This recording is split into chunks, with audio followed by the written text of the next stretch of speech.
there, studio owner.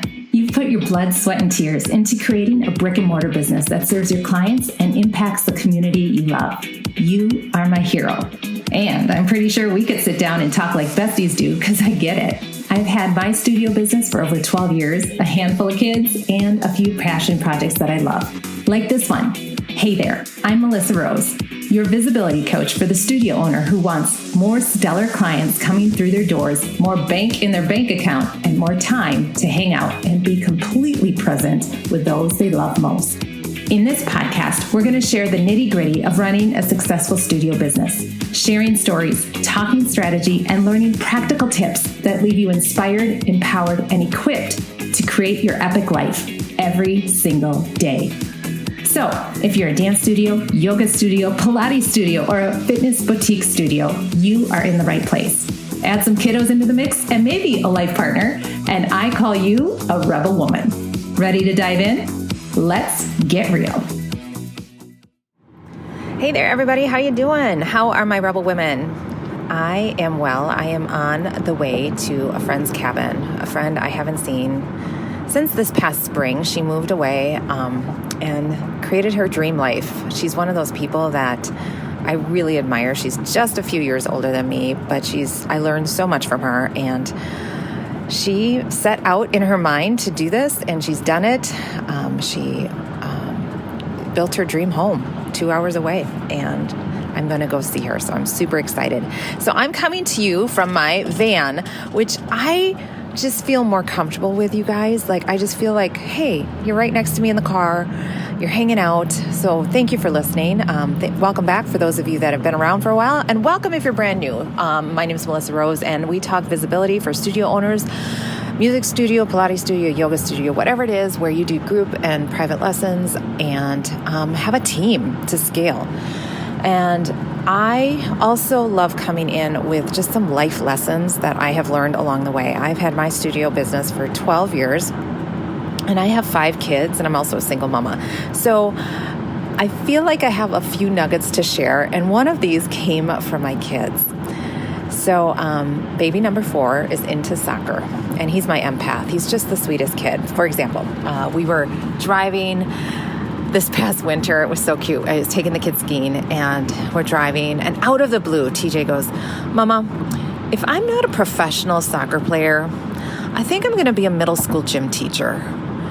And you guys, I teared up, because I'm like, sweet boy, that's exactly what you should be, because you are just caring and kind, and you see how things could be better. You don't complain about it. You just go, of course, the gym teacher he has isn't the best in his opinion, but he doesn't complain about it. He says, she could really do this, or, what would make class better is if she did this. And I just love that. If you don't complain about it, have a solution. So another example of my little empath, where my third daughter, baby number 3, dead smack in the middle. She's totally a middle child. She plays rec soccer. Okay, so this is rec of the rec soccer, meaning we sign her up for soccer, and basically anybody can play. Like, as long as one person from your family is signed up to join the team, your brothers and sisters, mom or dad can play. Okay, so literally she goes to play, and everybody wants to go because they get to play. So my 2 boys play as well. So I go to watch, and it is just comical. Like, it is just sweet, because everybody just is playing because they love to play soccer. Like, they're not athletes in the sense that they're gonna play soccer on the varsity team or anything. They're just having fun, right? So we have my 2 boys who are a bit competitive, and then TJ's out there too, and he's out there and he's doing his fancy soccer moves, and then he accidentally kicks the other team member. He goes, "Oh, my bad. Are you okay?" And I'm just dying laughing, because I'm like, buddy, just keep going. But he just is that person. So TJ, baby number 4, is where this little life lesson came from.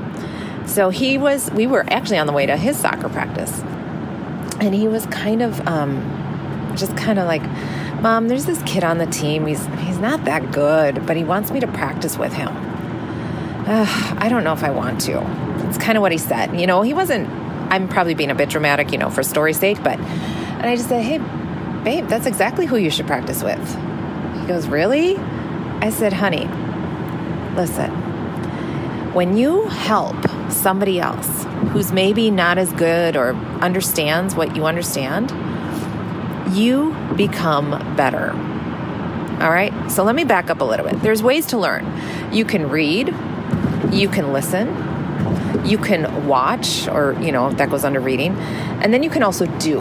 Okay. And I'm a kinetic learner. I need to do it to understand. You can talk to me all day and I just kind of glaze over. Reading comprehension for me is super hard. So I need to listen and then watch and do. So when you are teaching or mentoring somebody, you are doing all three. And I said, TJ, when you are helping somebody, maybe who's not as good in soccer as you are able then to really focus on your fundamentals, okay? Which doesn't seem like much right now, but you're going to get better at those fundamentals and you're helping that person get better. So it's helping their confidence. They're looking to you as a role model, but you're secretly getting better behind the scenes without even knowing it or realizing it, because you're getting really good at this fundamental stuff that's going to help with the fancy stuff, with the fancy footwork, okay? And as a dance studio owner, the same applies. I've seen it with me, because we recently, within the past 18 months, 2 years, have really narrowed in our niche to 10 and under. So we specialize in beginner students making dance the highlight of their week, but we really market to that 10 and under crowd. And because of that, I'm teaching a lot of fundamental ballet classes, like just really the basics. We're not getting caught up in fancy choreography. And because of that, me personally, I'm able to balance longer and stronger. And I'm seeing, like, even at my age, I'm 45, I'm like, oh my gosh, I'm getting stronger this way because I'm going back to the fundamentals. Like, really, it's just, you know this information, but at the same time, when you see it being applied, right, and seeing it work. So I want to pivot this to business. There are places where you can find colleagues. There's groups to find mentors and coaches, and I am a full on a fan of doing and having that, because it makes you better. But usually we're always looking for somebody above us to mentor us or coach us, which is great, right? That's great. But you can also do the same thing by helping somebody who's not quite where you're at, because that holds you accountable in a different way, because they're looking at you and going, oh, she's doing it. Okay, so I'm going to do it this way too. And when you're helping somebody with those foundations or things that you think are so easy, it genuinely helps you get even better at it. All right? Because you'll find, oh, I could tweak that just a little bit, make it better. Like we talked last week about getting things better, making things better. And they will hold you accountable to it, because you want to do well for them. You want to be the mentor for them. So if coaching or a mentor for you isn't there, consider mentoring somebody else or doing both and going both ways with it. Look for somebody who's 3 years, 5 years ahead of you to help you in your business, and then do the same back. It is so good, right? It's a feel good, but it does grow you. You will not be wasting your time. And if you are an educator, which many of you are, because you are sharing a business or sharing a service of something that you love and you do, you know that we learn so much from our students, right? And I genuinely am blown away whenever I'm like, that's a new way to say the same thing, right? Or that's a new analogy or a new metaphor to say the same thing. I love it when they pop in my head, or I hear them from somebody, or when a student notices it and I can use it in my teaching further. So consider finding that person you can mentor. All right? I just wanted to share that little nugget from my baby number 4, because we learn from our kiddos, we learn from our students, we learn from our partners, and I wanted to share that with you as well.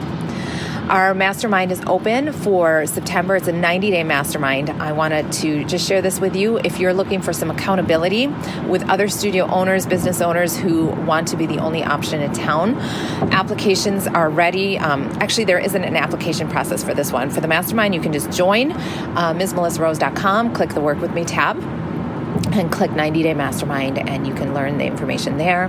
It's a great way to tip your toe into coaching and seeing what it's like to work with me. If you are ready and want to invest in one-on-one coaching, I have 2 spots available for the end of the year right now, and that is an application process. So again, MsMelissaRose.com /coaching for the one-on-one coaching.